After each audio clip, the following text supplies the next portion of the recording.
چای له قدیمه د پښتنو ثقافتي مشروب دی کوم چې خلک ډېر په مینس کې ولې د یخنۍ موسم کې چې بیا تندوري چای وي او مټکا بریاني نو بیا یې خوند او رنګ یو په دوه شي. دا د ملکنډ تاڼې علاقه ده چېرته چې سموک هاوس ته جوپې ځوانان راځي او د منفردي ذایقې د چای او مټکا بریاني نه خوندونه پورته کوي. په کلتوري ډول جوړ کړی شوي کیفۍ کې د هور تپ ته ناسته تندوري چای او مټکا بریاني خوړل ځانګړی خوند لري.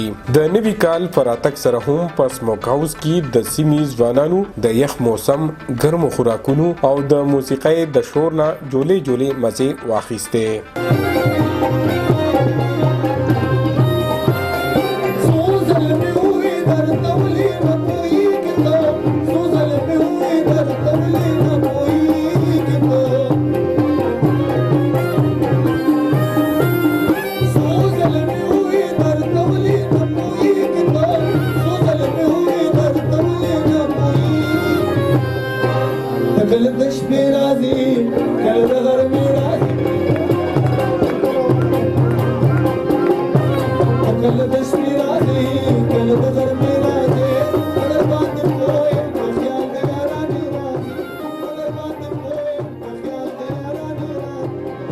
فرست ټایم مونږه په ملاکنډ ډیویژن کې په دې هوټل کې مټکا بریاني انټروډیوس کړه.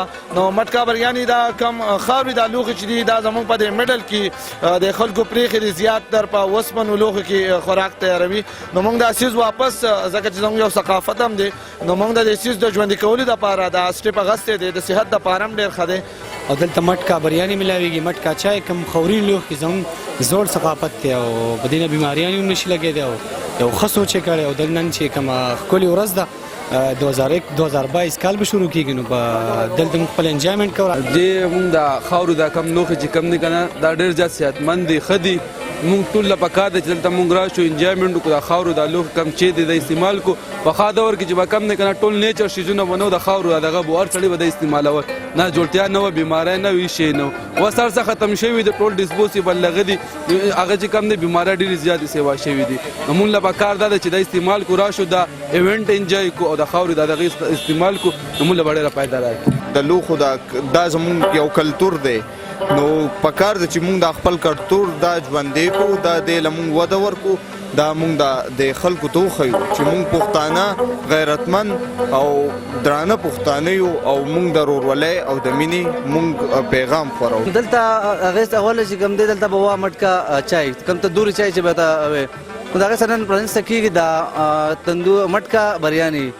نو که خیال وکړئ دا زموږ ثقافتي لوښي دي دا مټکې کم خورین لوښي چې دي نو خو دا پخوانۍ زمانه کې دا دغه استعمال شوي. اوس که ګورئ ټول دغه سلور او دغه سل یوز کېږي نو د هغې سره بیماری هم مختلف قسم راځي. نو مټکا خورین لوښي داسې دي چې د دې سره بیماری هم نه وي دغه هم نه وي. نو ډېر ښه پروګرام انشاء دا امید لرو چې ډېر ښکلي او خلک به ډېر ښه مزه والي. ګیدرینګ شروع دی دا د دوی یو مټکا بریاني د هغې لانچینګ دی نن. د دوی چای هم ماشاءالله ډېر بهترین او زه تاسو ټولو ته دعوت در کوم چې یو ځل خامخا راشئ او دا ټرای کړئ. موږ راځو دلته د فیملی سره د دوی ماشاءالله چای ډېر بهترین او دی نه بعد اوس بریاني نو تاسو ټول ته دعوت در کوم چې تاسو راشئ او یو ځل ټرای کړئ. تندوري چای نه بعد اوس شروع کړل مټکا بریاني چې کوم زموږ ثقافت او پخوانی یو ټریډیشنل څیز و مټکا به یوز کېده یو ښایسته خوند به و هغه موږ بیخي پرېښې وه ختم شوي وه زموږ د کلچر نه کلتور نه نو موږ د هغې د شروع کېدو یو کوشش کړی دی. بس الحمدلله الله فضل دی چې دا نیو ایئر شپه والا موږ خوښه کړې وه د هغې نایټ او ټول ډېر ملګري راغلي موږ یې اپریشیټ کړي وو د مټکا بریاني د هغې ټیسټ ګوري ټرای کوي او هغه واپس زموږ کلتور ته واپس را روانه ده.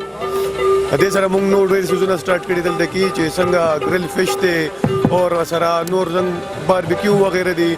د طب ماهرین وایي چې د خاورینی پیالای او کټوۍ استعمال د انساني صحت لپاره ګټور دی ولې بل اړخ ته د استعمال دا شیان زموږ د کلتور مهمه برخه هم ده. عمران زریاب خیبر نیوز مالکند.